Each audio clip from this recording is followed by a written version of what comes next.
사랑하는 여러분, 2026년 새해가 밝았습니다. 우리는 지난 송구 영신 예배에서 예배를 드리면서 벅찬 마음으로 새해를 맞이했습니다. 아닌 경우도 있으실 수 있죠. 원수된 남편, 속 썩이는 아들, 집 나간 삼촌, 모두 다 남자들이 일을 내는 것 같기도 합니다. 아닌 경우도 네, 여기서 아멘 소리가 나왔어요. 아닌 경우도 있을 수 있죠. 반대의 경우도 물론 있을 수 있습니다. 여러분, 그런데 그런 어려움이 가정이든 직장이든 그 어려움이 해가 지나가면서 달력을 뜯어내거나 혹은 달력을 넘기면서 달력을 새로 하면서 다 관계는 개선이 되고 재정적인 숨통이 트이고 하면 참 좋겠지만 그렇지 못한 경우가 더 많은 것 같습니다. 문제가 지속되더라는 것이죠. 여러분, 그런데 오늘 본문 속에서도 그런 배경을 가지고 있습니다. 문제가 끊어지면 좋을 텐데 무려 140년 동안이나 이어진 것이죠. 무엇이냐면 바벨론에 의해서 성벽이, 예루살렘이 황폐하게 되었는데 그것이 140년이 지난 이 본문 속 현재에 이르기까지 그것이 끊어지지 않고 지속되더라는 것입니다. 여러분, 한 세대를 30년으로 보면은 4-5세대를 지나가고 있는 거예요. 그러니까 이 폐허를 보고 있는 할아버지의 손자도 이걸 보고 있고 그 손자의 손자도 이 폐허를 방치된 이 예루살렘의 황폐화됨을 보고 있는 것입니다. 여러분, 이런 상태에는요, 학습된 무기력이라고 부르더라고요. 심리학에서는 그렇게 부르는데 해도 안 된다라고 하는 이 패배감이 이 마음속에 깊이 자리 잡게 되는 것입니다. 처음에는 울기도 하고요. 그 황폐화된 것을 새롭게 해보려고 돌도 들어보았을 것입니다. 하지만 반복되는 이 실패, 오래 방치된 이 상황 속에서 우리는 안 된다, 해봐야 소용이 없다, 심지어 하나님도 우리를 잊으셨다라고 하는 그런 마음이 자리 잡았을지 모릅니다.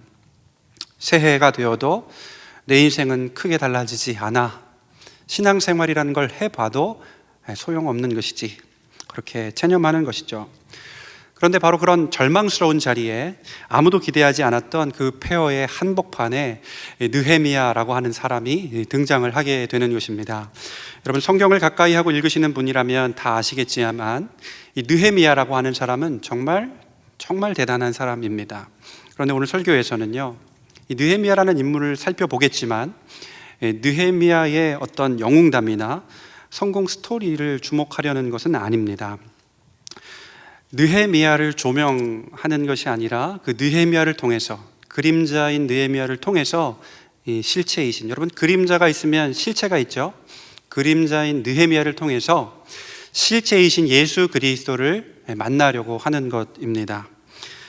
여러분, 무너져 내린 이스라엘의 삶 속에 느헤미야가 찾아오고 그 무너짐이 종결됩니다. 마찬가지로 여러분, 우리의 무너진 인생 속에 누가 찾아오시면 그 무너짐이 종결될까요?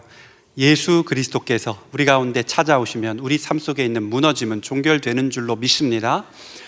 오늘 설교를 통해서 느헤미야의 행적을 따라가 보겠지만 느헤미야의 그림자를 통하여서 우리 주님을 만나실 수 있는 그런 은혜가 있으시기를 주님의 이름으로 축복합니다. 느헤미야는 당시 세계 최강대국이라고 할 수 있는 이 페르시아의 제국의 고위 관료였습니다. 여러분, 영화 300이라는 영화를 보셨을까요? 제가 찾아보니까 이게 벌써 20년 전 영화더라고요. 2007년에 개봉을 했으니까 만으로 올해가 딱 20년 되는 해고요. 이 영화의 페르시아 왕 이름을 제가 잘 발음을 못하겠습니다. 넘어가겠습니다. 그 왕이 여러분 엄청난 위엄을 가지고 오는 것, 혹시 영화를 보신 분들은 기억을 하실까요? 정말 대제국의 면모를 잘 가지고 있는 세계 최강대국이라고 할 수 있는 그런 나라의 수산궁, 수도에 있는 수산궁에, 그러니까 왕의 최측근으로 있었던 관료가 이 느헤미야였습니다. 여러분, 이 느헤미야가요, 부와 명예와 안전이 보장된 그 자리가 있었음에도 불구하고 그가 어디로 오게 됩니까? 자진해서, 왕한테 청원해서 예루살렘의 이 성벽을 재건하려고 오는 거예요. 그 소식을 하난이라고 하는 사람한테 들었거든요. 140년 동안이나 그 고국에 무너진 성벽이 그대로 있고 백성들은 여전히 그 폐허 가운데 살고 있다라고 하는 소식을 듣고 그 자리에 주저앉아서 울면서 하늘의 하나님 앞에 회개하며 기도했습니다. 그리고 생명을 걸고 이 성벽 재건을 금지시켰던 왕인 아닥사스다 왕 앞으로 가서, 물론 하나님께서 어떤 순간들을 자리를 마련해 주셨죠. 기회가 왔을 때 이 성벽 재건을 금지시켰던 왕한테 성벽 재건 다시 할 수 있도록 해달라고 청원합니다. 제정신이 아니죠. 그런데 하나님의 은혜로 허락을 받고 이 폐허가 된 땅인 예루살렘으로 오게 된 것이죠. 여러분, 성탄주일 때 혹시 말씀을 기억하실까요? 동방 박사가 수천 킬로미터를 지나서 동방으로부터 예루살렘에 이르렀습니다. 이 비범한 사람들, 은혜가 충만한 사람들은요, 이 먼 거리를 생명을 걸고 다니는 것 같아요. 느헤미야는 이 수산궁에서, 페르시아 수도 수산궁에서 예루살렘까지 이동을 하는데 찾아보니까 1700km였습니다. 약 4개월에 걸쳐서 이동을 했는데요, 고국과 백성들 그 폐허를 생각하고 애달파 울었던 느헤미야가 어서 가자, 멀리서 사모하면서 예루살렘으로 찾아간 것입니다. 여러분, 그리고 드디어 이 폐허가 된 예루살렘에 도착을 하게 되었는데요, 예루살렘에 도착해서 느헤미야가 가장 한 일은 무엇일까요? 왕의 허락을 받고 왔으니까 화려한 취임식을 해도 좋은데 그렇게 하지 않았고요, 내가 왕의 특사로 왔습니다 하면서 나팔을 불지도 않았습니다. 11절에 보니까 3일 동안 머물렀다고 기록을 하는데요, 학자들은 이 3일 동안 느헤미야가 침묵과 기도의 시간을 보냈을 것으로 봅니다.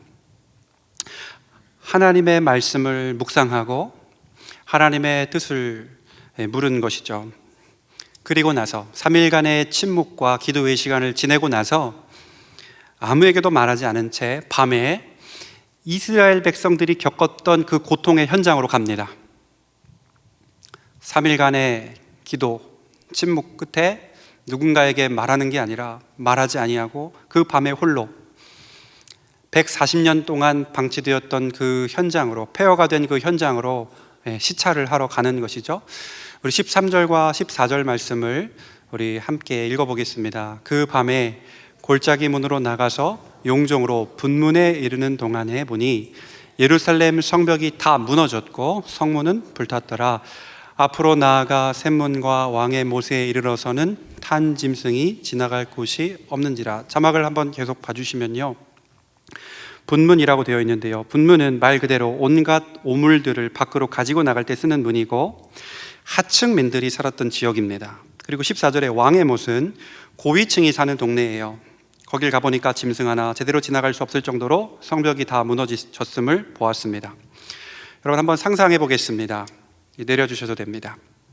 아무도 보지 않는 밤에 느헤미야가 홀로 시찰을 하러 간 것인데요, 느헤미야는 가난하거나 부하거나 사람들이 지역을 구분하지 않고 이 모든 지역들을 시찰을 했습니다. 현장을 시찰하는 것이기 때문에요, 그 무너진 성벽을 손으로 만져보았을 것으로 생각이 되고요, 그리고 그 불타버린 성문의 재를 발로 밟게 되었을 것이라고 봅니다. 이스라엘의 비참한 그 처참한 현실을 그냥 멀리서 바라보고 슬퍼했던 사람이 아니고요, 가까이서 마주하고 온몸으로 느끼면서 그렇게 느꼈던 사람입니다. 그렇기 때문에 이것은요, 단순한 시찰이 아니고 이스라엘이 당한 고통을 직접 마주하고 아파하는 이 체현인 것인데요, 여러분, 이 체현을 하고 나서 이제 백성들 앞에 서거든요. 침묵의 시간을 갖고 홀로 시찰을 한 후에 그 모든 아픔과 괴로움을 자기의 몸으로 담은 후에 백성들 앞에 나가서 서서 하는 말이 17절인데요, 우리 함께 읽어보겠습니다. 후에 그들에게 이르기를 우리가 당한 곤경은 너희도 보고 있는 바라. 여기 곤경이라고 되어 있는 히브리어는요, 재앙, 그냥 단순한 어려움을 뜻하는 게 아니라 재앙, 악함, 이 비참함을 말하는 강력한 단어입니다. 그런데 느헤미야는요, 우리가 당한 공경이라고 표현해요. 너희 꼬락서니를 봐라. 어쩌다가 이 지경이 되었느냐? 너희가 당한 이 곤경, 너희가 당한 이 비참함이 크다, 이렇게 말하지 않고 이스라엘이 당한 이 아픔을 온몸으로 느끼고 돌아와서 우리가 당한 공경이라고 표현을 합니다. 여러분, 냉정하게 한번 보겠습니다. 느헤미야의 죄가 있습니까? 여러분, 성벽이 무너진 것은 앞선 세대의 잘못이고요, 그리고 앞선 세대의 죄 때문입니다. 그리고 그것을 방치하고 있는 것은 지금 예루살렘에 살고 있는 사람들이죠. 우리가 당한 공경이라고 했는데 사실 느헤미야랑 그 비참함은 상관이 없습니다. 느헤미야는 어디서 온 사람입니까? 1700km 밖에 있는 수도 수산궁에서 왔습니다. 제국의 사람입니다. 그리고 느헤미야는 수산궁에서 의도를 가지고 키워낸 엘리트이죠. 그러니까 사실 선 딱 긋고 나는 너희를 도우러 온 시혜자다, 너희에게 베풀러 온 사람이다 라고 말을 해도 그 누구도 뭐라 할 수 있는 사람이 없습니다. 여러분, 그런데 느헤미야는 이 일을 당하면서 자신을 비참함의 자리로 밀어 넣는 것이죠. 이것은 남의 문제가 아니라 나의 문제다, 이것은 나의 아픔이다 라고 하는 것입니다. 여러분, 처음에 하난이라고 하는 사람에게 이 소식을 들었잖아요.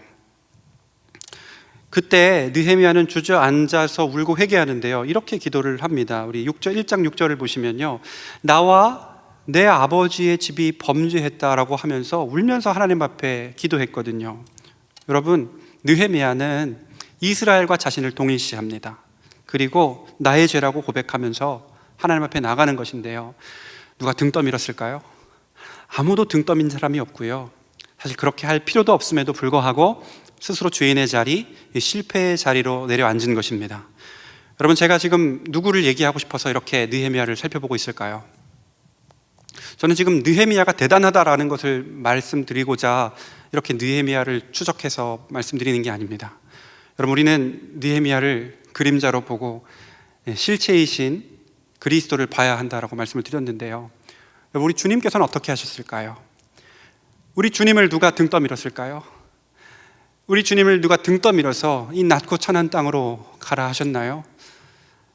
우리 주님께서는요, 하나님의 뜻 가운데 이곳에 본인께서 스스로 임하셨는데요, 여러분, 느헤미야가 1700km라고 하는 이 먼 거리를 애달파하면서 4개월이라고 하는 귀한 시간을 들여서 왔다면 우리 주님은 얼마나 먼 거리를 오셨을까요?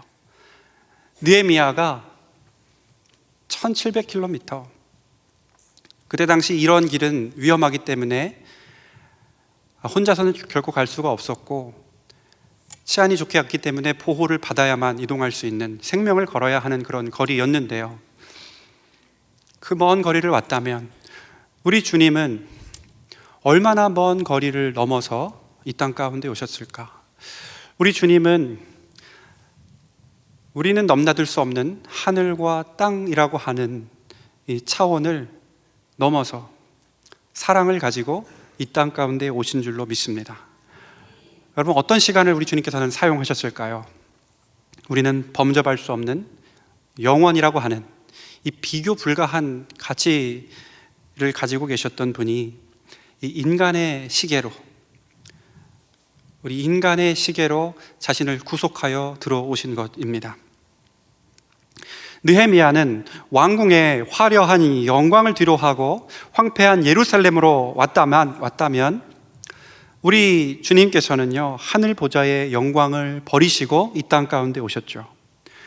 느헤미야는 정말 대단한 사람이 맞지만, 과연 대단한 사람이지만 이 페르시아의 수산궁 고위 관료 따위가 우리 주님에게 비할 수는 없는 것입니다. 우리 주님은 관료가 아니라 하늘의 왕이시죠. 성경에 보니까 우리 주님은, 예수님께서는 만물을 지으실 때 아버지와 함께 계셨습니다. 고로 우리 주님은 누구십니까? 이 세상을 지으신 창조주이십니다. 창조주께서 우리의 이 비참함을 끝내시려고 낮고 낮은 곳으로 짐승이 먹는 구유에, 말 구유에 이 땅 가운데 나타나신 것이죠. 저는 이 말씀을 묵상하면서 만왕의 왕이 이 비참함 가운데 오셨는데 그 아버지의 마음은 어떠셨을까, 이런 생각도 좀 해봤습니다. 우리 하나님께서는 그 아들을 보내실 때 어떤 마음이셨을까? 여러분, 저는요, 제 아들이 위험한 자리에 가 있는 것을 견딜 수 없습니다. 만약 아이가 아파서 엉엉 울고 있으면 저는 어서 가서 아이의 눈물을 닦아 주려고 할 것입니다. 그리고 그 아픔의 자리에 있는 것을 버려두지 않고 어서 데려오려고 하겠죠. 여러분, 그런데 우리 하나님께서는 그 사랑하시는 아들을 죽는 자리에 내어주신 것이죠. 우리 주님은 어떻게 그렇게 하실 수 있으셨을까요? 우리 하나님은, 우리 예수님은 어떻게 그 자리를 견뎌내실 수 있으셨을까요? 그건 다른 것이 아니라 우리를 사랑하셨기 때문입니다. 우리를 사랑하셔서 그 아들을 보내셨고요, 우리를 사랑하셔서 우리 주님께서 친히 이 낮고 천한 자리로, 이 비참함의 자리로 오신 것이죠. 여러분, 오늘 주보를 한번 보시면요, 2부 찬양대 찬양곡이 제목이 있어요. 제목이 뭐냐면 사랑이 예 오셨네요. 여러분, 저는 우리 지휘자님하고 이 내용을 상의한 적이 없습니다. 근데 저는 하나님께서 오늘 설교의 방향과 우리 찬양대의 찬양곡을 이렇게 딱 맞춰주신 것 아닌가, 우리 교회에 전하고 싶으신 하나님의 메시지가 아닐까, 이런 생각을 했습니다. 그래서 혼자 웃었어요. 혼자 좋아서. 아무도 우리 교역자실 안에서는 반응하지 않았지만 저 혼자 오늘 제목이랑, 사실 제 제목을 사랑이 오셨네로 하려고 했거든요. 말씀 제목을요. 그러니까 혼자 신났죠. 여러분, 우리 주님께서 사랑을 가지고 예 오셨는데요, 여기 오셨는데요, 그렇게 하신 것은 우리의 무너짐을 종결시키시려고, 우리의 그 무너짐 속에서 종결하고 우리를 건져주시려고 이 땅 가운데 오신 줄로 믿습니다. 느헤미야가 가난한 사람들의 동네, 부한 사람들의 동네를 가리지 않고 다 다니면서요, 무너져 내린 돌무더기를 만지고 불타버린 죄를 밟았잖아요. 그들의 삶을 체현한 것처럼 우리 주님 어떻게 하셨습니까? 우리 주님은요, 높은 곳에서 똑바로 살아라 명령하는 신이 아니라 낮고 천한 말 위로 오셔서 우리의 배고픔과 슬픔과 눈물을 똑같이 겪으신 주님이셨습니다. 느헤미야가 우리가 당한 곤경이라고 말하면서 백성의 이 죄를 자신이, 여러분, 느헤미야가 백성의 죄 감당할 수 있습니까? 인간으로서 사실 그 죄를 감당할 수 없죠. 그런데 우리 주님은 어떤 분이시죠? 우리 주님은 우리 모두의 죄를 십자가에서 친히 감당해 주신 것입니다. 사랑하는 내 아들아, 사랑하는 내 딸아 하면서 내가 너희의 죄를 대신 지겠다 말씀하시면서 죄인과 하나가 되어주신 것이고요, 그렇게 죽으심으로써 우리를 죄에서 자유하게 하신 것이죠. 여러분, 삶이 무너져 내린 이 이스라엘 백성 앞으로 140년이나 괴로움 가운데 있었던 이 이스라엘 백성 앞으로 누가 찾아왔습니까? 느헤미야가 찾아왔는데요, 언제 찾아온 것이죠? 이 백성들이 정신 차리고 우리 열심히 성벽을 한번 지어보자 하면서 성벽을 짓는 중에 느헤미야가 왔나요? 그렇지 않죠. 무너져 있을 때, 아무것도 할 수 없을 때, 그냥 다 포기한 상태에서 느헤미야가 하나님의 부르심으로 온 겁니다. 여러분, 우리 주님은 언제 오셨습니까? 우리가 정신 차리고 회개하고 주님 부르짖을 때 우리 가운데 오신 것이 아니고요, 우리가 여전히 무너져 있을 때, 우리가 아직 죄인 되었을 때에 우리 주님께서 우리에게 은혜로 찾아오신 것입니다. 여러분, 이게 복음이죠. 우리가 잘 살아야 주님 오셨다면, 잘 살아야 우리가 구원받았다면 얼마나 불행합니까? 왜냐하면 우리 소망이 없잖아요. 우리 스스로 잘 알지 않습니까? 우리가 죄를 짓지 않고 싶어도 지을 수밖에 없는 죄인이라는 것을 우리가 너무나 잘 알고 있잖아요. 그런데 우리가 형편없는 삶을 살 때 주님이 오시는 것이 아니라 아니 잘 살고 있을 때 오신 것이 아니라 우리가 형편없는 모습을 보일 때 우리 주님께서 우리 각 사람에게 찾아오셨기 때문에 이것이 우리에게 은혜가 되고 힘이 되고 기쁨이 되는 줄로 믿습니다. 여러분, 느헤미야가 비참한 현실을 체현하고 나서, 그러니까 3일의 기간을 지내고 자신이 시찰을 한 다음에, 그리고 나서 백성들에게 이렇게 얘기를 해요. 자, 예루살렘 성을 건축하여 우리가 건축해서 다시 수치를 당하지 말자. 여러분, 성벽이 물리적으로 지워지면 수치가 가려진다라는 게 아닙니다. 사실 엄밀하게 말하면 수치를 당하지 말자라는 것은 본질적으로 하나님 앞에 우리가 범죄하여 무너졌으니까 하나님께로 돌아가자라는 메시지가 있는 거죠. 자, 아무튼 그리고 이어나서 18절에 뭐라고 얘기합니까? 우리 상반절 같이 한번 읽어보겠습니다. 또 그들에게 하나님의 선한 손이 나를 도우신 일과 왕이 내게 이른 말씀을 전하였더니, 여러분 이 자막을 한번 보시면요, 느헤미야는 백성들한테 우리 성 건축합시다 이야기하고 나서 뭐라고 얘기를 하고 있습니까? 자기 무용담, 자기 영웅담을 이야기하고 있습니까? 그렇지 않고 뭘 이야기하고 있죠? 하나님의 선한 손이 행하신 것을 지금 이야기하고 있더라는 겁니다. 네, 내려주셔도 됩니다. 느헤미야가 백성들한테 도전하고 그리고 나서 내가 이러한 일들을 해왔으니까 이제 우리 한번 해봅시다가 아니라 하나님께서 하신 일, 하나님께서 그 선한 손으로 이끄신 일을 간증했는데요, 여러분 그 간증의 내용은 불가능한 내용이었습니다. 여러분, 제가 아까도 말씀을 드렸지만 이 성벽 재건을 금지시킨 왕이 누구였죠? 아닥사스다 왕이었습니다. 그런데 성벽 재건 금지 명령을 내렸는데 밖에서 보면, 멀리서 보면 이 성벽 재건을 다시 할 수 있도록 요청한 이 느헤미야는 정신이 나간 것처럼 보이죠. 제정신이 아닙니다. 왕이 명령했는데 그 재건 다시 할 수 있도록 해주십시오. 이 불가능한 일이죠. 여러분, 그런데 그것으로 끝난 것이 아니라 세 가지를 더 요청하는데요, 수산궁에서부터 예루살렘까지 1700km를 가는 동안에 여러 총독들이 다스리는 곳을 지나가게 됩니다.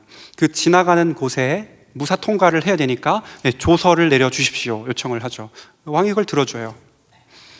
그리고 나서 성벽 재건에 필요한 목재가 많이 필요한데 이 목재도 다 내어주십시오. 왕이 이걸 내줘요. 이렇게 보면 느헤미야가 제정신이 아닌 게 아니라 왕이 또 정신이 없는 것 같아요. 여러분, 그런데 1700km를 가는 길에 위험하잖아요. 느헤미야가 무엇을 요청합니까? 위험하니까 군대 장관과 마병을 내어주십시오. 왕이 그것 또한 들어줍니다. 여러분, 이쯤 되면은 느헤미야도 알아요. 뭘 알아요? 자신의 힘과 능력으로 한 것이 아니라 누가 한 것입니까? 하나님께서 하셨다는 걸 알아요. 그래서 하나님의 선한 손이 도우셨다라고 이야기를 하는 것입니다. 이스라엘 백성들한테 그렇게 말하는 거죠. 여러분, 제가 여기 있는 것이 증거입니다. 여러분, 뒤에 목재 보이시나요? 자신이 하나님께서 어떻게 도우셔서 이곳까지 왔는지를 간증하니까 여러분, 그제서야 백성들이 반응을 하는 것이죠. 우리 18절 하반절 말씀 함께 읽겠습니다.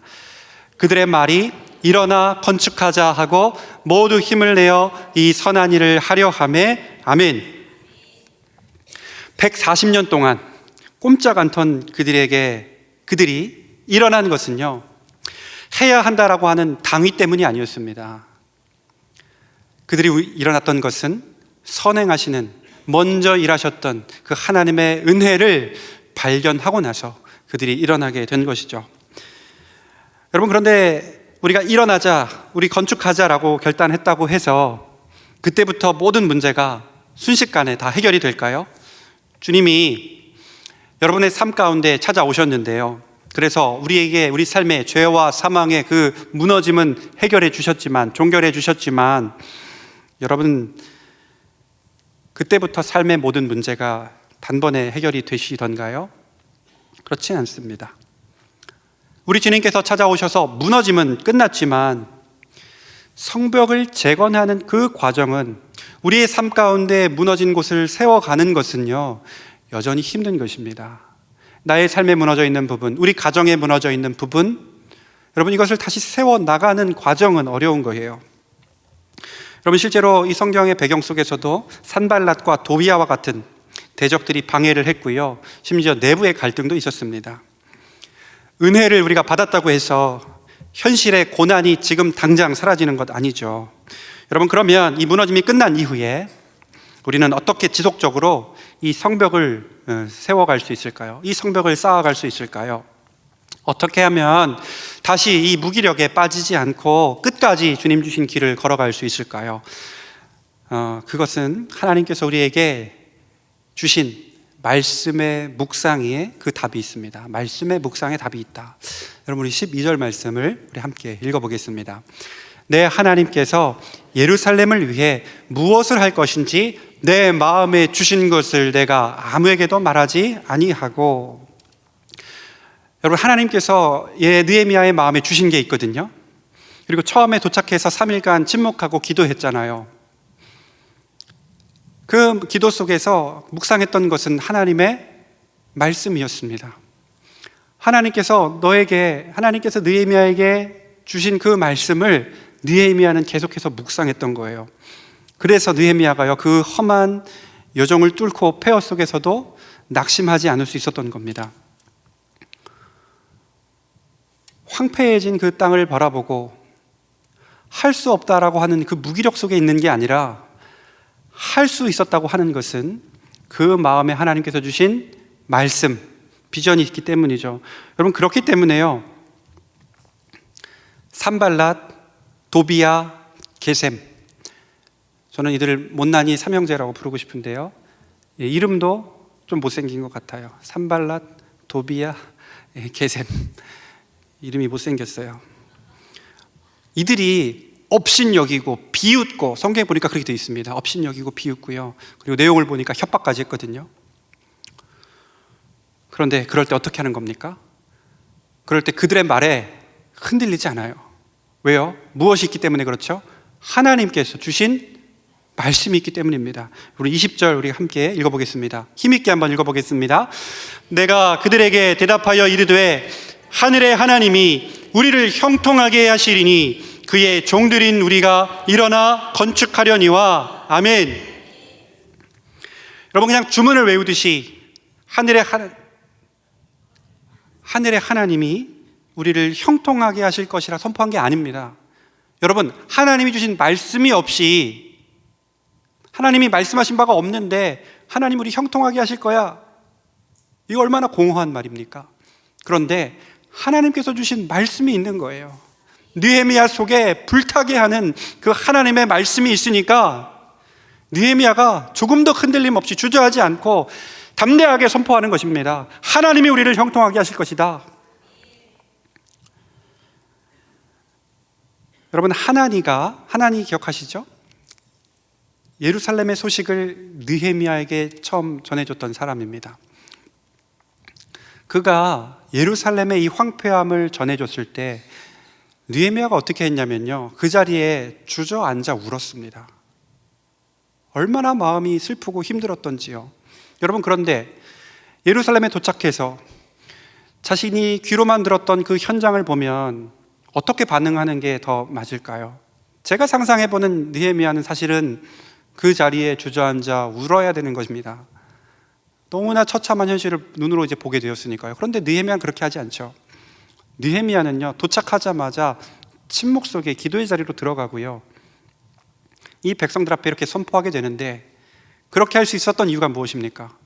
느헤미야가 마주하고 있었던 것은, 눈으로 본 것은요, 무너진 성벽이 확실하지만 슬픈 마음이 있는 건 맞지만 그 안에 무엇이 있다 그랬죠? 하나님이 주신 말씀이 있었습니다. 어떤 말씀이요? 이 성벽을 재건하게 하실 것이라는 하나님의 말씀이 있었습니다. 여러분, 그러니까 울지 않는 거예요. 1700km 밖에서는 울었죠. 그런데 이제 하나님의 말씀 받고 왔으니까, 하나님의 말씀이 내 안에 살아 역동하니까, 내 안에 불붙는 그 하나님의 말씀이 있으니까 현실 너머에 비전이 있어서 하나님께서 세우실 그 성벽을 보는 것입니다. 여러분, 게다가 20절에 뭐라 그랬죠?